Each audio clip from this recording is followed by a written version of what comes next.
నేను మీ doctor Vamsi Krishna, consultant orthopaedic surgeon, Krishna hospitals, Vijayawada.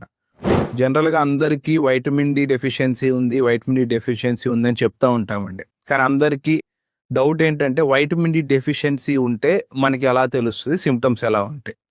So, most కామన్‌గా అండి వైటమిన్ డి డెఫిషియన్సీ ఇవాళ స్టార్ట్ అయితే ఇవాళే సింప్టమ్స్ అనేవి ఉండవండి.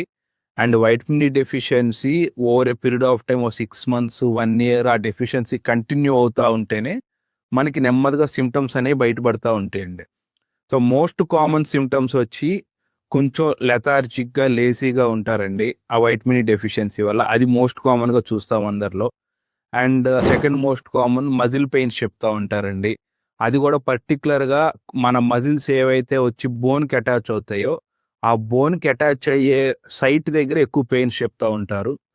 అండ్ ఇంకొక మోస్ట్ కామన్ కంప్లెయింట్ ఏంటంటే బ్యాక్ పెయిన్ చెప్తారండి. ఎందుకంటే ఒక్కసారి వైటమిన్ డి వల్ల బోన్స్ వీక్ అవ్వటం స్టార్ట్ అవుతా ఉన్నప్పుడు మొదటగా మన స్పైన్‌లో బోన్స్ త్వరగా వీక్ అయిపోతాయండి. ఆ స్పైన్ బోన్స్ వీక్ అయ్యేటప్పటికి మోస్ట్ కామన్‌గా బ్యాక్ పెయిన్‌తో కూడా ప్రెజెంట్ అవుతారు.